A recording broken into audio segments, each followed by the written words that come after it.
Hello, welcome back. My name is Dr. Doug Smith, and these are the Opioid Monologues. This is the 6th video in the series. We have covered an incredible amount of ground so far.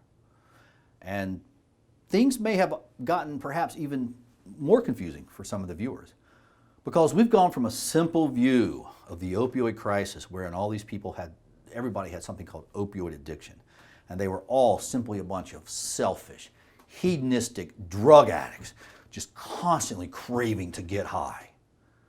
That's a simplistic but completely inaccurate view. Now we're in a position where the viewer may be saying, okay, if it's not addiction, then exactly what is it? And that's the question that we're going to go through in this video today. By the way, I really liked what we all did together in the last video. We did a side-by-side comparison of the theory of addiction as put forth by ASAM and the Smith hypothesis. And we used scientific evidence to reach our conclusion. Remember, the ASAM theory of addiction predicted a surge in dopamine in response to the opioids. And the Smith hypothesis predicted a surge in epinephrine in response to opioid withdrawal. And when we looked at the scientific evidence of Daglish and then Watson, we saw no surge in dopamine in response to the opioids, no surge in brain dopamine in response to the opioids. But we saw a tremendous surge in epinephrine in response to opioid withdrawal. Remember this article by Kindbaum? See, science is good. Science will guide you. So let's continue to stay with the science. Now, we've already seen some scientific evidence for the Smith hypothesis. Can the Smith hypothesis give us some clarity to an understanding of the question, if it is an addiction, what is it? And the answer is absolutely yes. Okay, let's just look at the Smith hypothesis.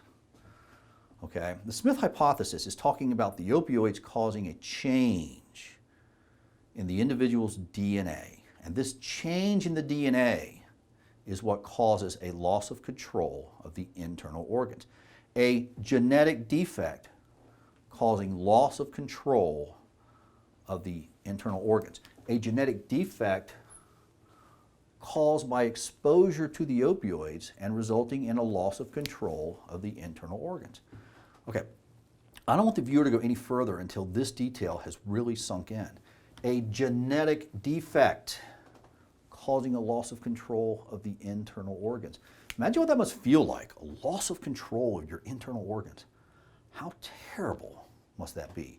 Mother Nature did her best that this would never happen to us. But we found a way around Mother Nature. The opioids have a side effect. This side effect is a toxicity to our DNA. This toxicity causes a loss of control of the internal organs. And the only way for most people to stop this loss of control of the internal organs is to buy and consume an often illegal opioid. Buprenorphine works and works well, but we tied up the effective medication that is buprenorphine with political parlor tricks while we rolled out useless but highly profitable counseling, and hundreds of thousands of people died. The only way these people could stop the Dante's Inferno raging within their internal organs was to often buy and consume an illegal opioid. Look at the Smith hypothesis. These people get a temporary but partial relief of this hell within their body. And with the full agonist opioids, such as fentanyl, hydrocodone, oxycodone. But they get real relief with buprenorphine. But we didn't give them buprenorphine. We gave them counseling. And why? Well, according to Dr. Andrew Saxon, quote, a financial incentive. Are you beginning to realize how we are going to be viewed by future generations? And rightly so, rightly so. We allowed these so-called experts to get away with ignoring the fundamentals of science and medicine. We allowed ourselves to believe in an impossibility.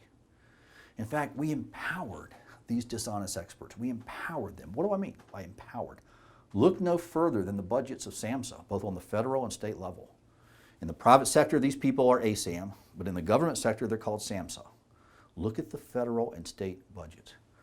Oh, but you say, but these are good people, and they had the best of intentions.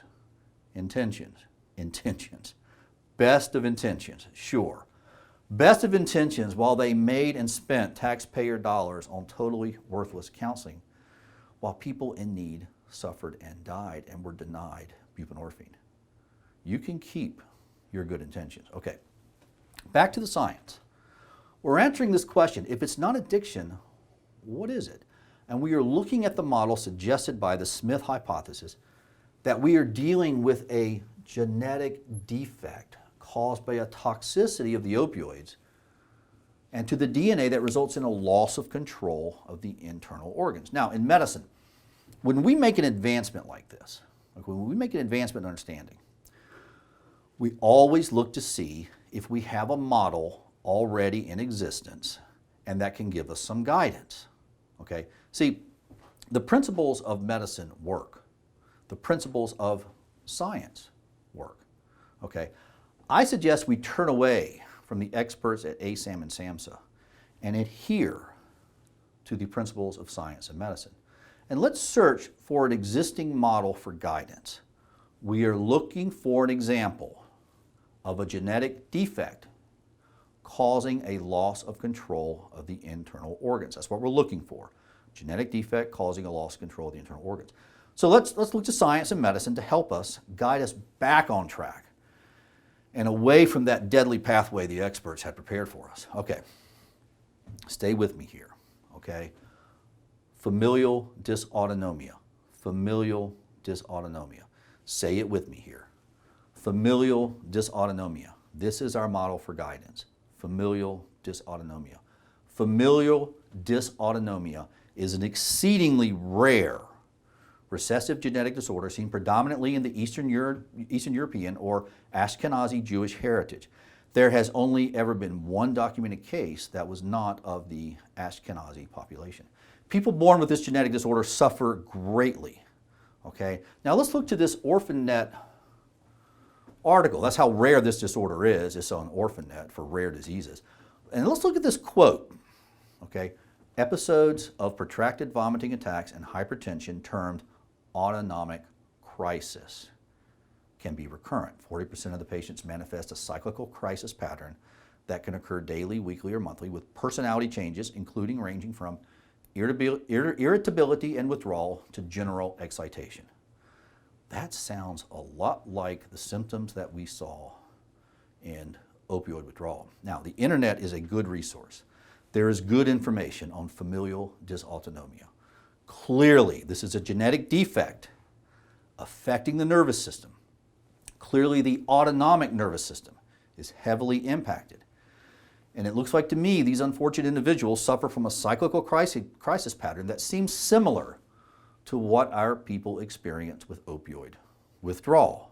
Okay, so we have just found a genetic defect that results in abnormalities in the nervous system and with cyclical episodes called autonomic crisis. This is quite similar to the symptoms that we see in our opioid-dependent people when opioid abstinence is attempted. Okay, now I want to be very clear on something here. Okay, we made a really big deal and in essence challenged any of the science deniers to use the methods of science and prove us wrong. We said, show us a group of people with normal anatomy and normal function who experience autonomic conflict. Because the reality is only people with a genetic defect can experience autonomic conflict outside of certain injuries. And that was our challenge. Prove us wrong. It's simple. If we are wrong, show us a group of people with normal anatomy and function who experience episodes of autonomic conflict. But they can't. And the reason that they cannot, the reason that they can't show us a group of people who experience episodes of autonomic conflict is Mother Nature. See, it's impossible for anyone with normal anatomy and function to experience autonomic conflict. that means it's impossible for anyone with normal anatomy and function to experience the list of symptoms that was listed on the current opioid withdrawal scale. Now, these unfortunate people with familial dysautonomia experience autonomic crisis on a cyclical basis, but this is due to a genetic disorder causing abnormalities in the nerves. And our people with opioid dependency experience autonomic conflict when they attempt opioid abstinence. And again, the Smith hypothesis is that this autonomic conflict is caused by a change in the DNA. This would be an induced genetic defect. Now, let's look at the similarities between the opioid-dependent individual and the person suffering from familial dysautonomia.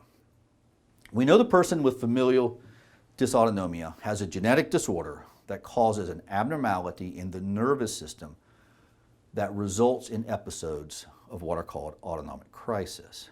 And these autonomic crises appear to be similar to what we see in the autonomic conflict within our opioid-dependent people. By the way, genetic defects, okay, whether inherited or induced, are permanent. Let that soak in. The FDA missed a major side effect of the opioids, and millions of people now have a permanent defect in their DNA. Did you hear what I just said? The FDA missed a major side effect, and now millions of people have a permanent and inheritable defect in their DNA. And for years we called this some ridiculous concept which makes absolutely no sense and defied the principles of science and medicine, some nonsense called opioid addiction. And we gave people worthless counseling for a genetic defect. Now, look again at genetic defects causing abnormalities in the nervous system that result in episodic autonomic crisis. And here we have a genetic defect caused by exposure to the opioids that causes abnormalities in the nervous system that results in autonomic conflict. In this instance, the autonomic conflict is manifested by an attempt at opioid abstinence. See how simple this can all become when we adhere to the principles of science and medicine.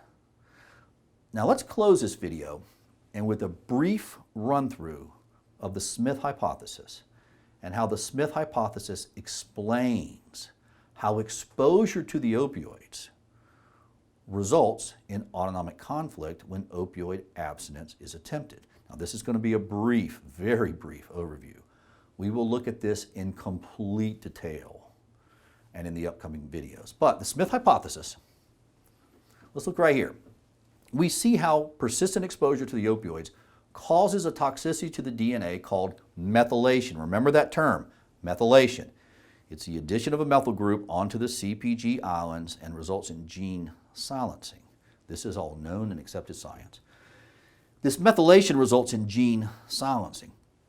The Smith hypothesis says that gene silencing in the promoter region of the OPRM1 gene results in the formation of an abnormal opioid receptor.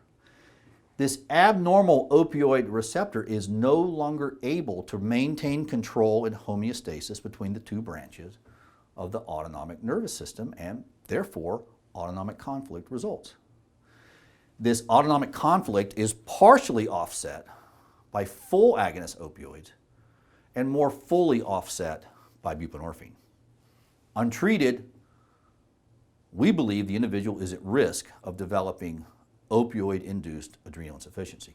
Did you catch that last part? Untreated, the individual is at risk of developing a second deadly side effect called opioid-induced adrenal insufficiency. And it's deadly, tough to diagnose, tough to treat. Adrenal insufficiency will kill you. And counseling qualifies as untreated. I mean, don't kid yourself that this counseling was harmless. This reliance on counseling did immense harm. People were denied access to the real treatment that they needed with buprenorphine. People were forced to continue to buy off of the streets, sometimes encountering fentanyl and dying. People were labeled as drug addicts, when in fact they were suffering from a genetic toxicity caused by an exposure to the opioids. All this harm, all this suffering, all this death, it could have been avoided if the FDA had acted in a competent manner. If we had followed the principles of science and medicine, if we had not empowered agenda-driven so-called experts who forged useless counseling and withheld life-saving buprenorphine. But all that is now water under the bridge. We feel badly for those who we've lost, but now we must act and act quickly, and we must do what is right. I have actually put forth an emergency plan called the Smith Plan. We will look at that in more detail and in a different video.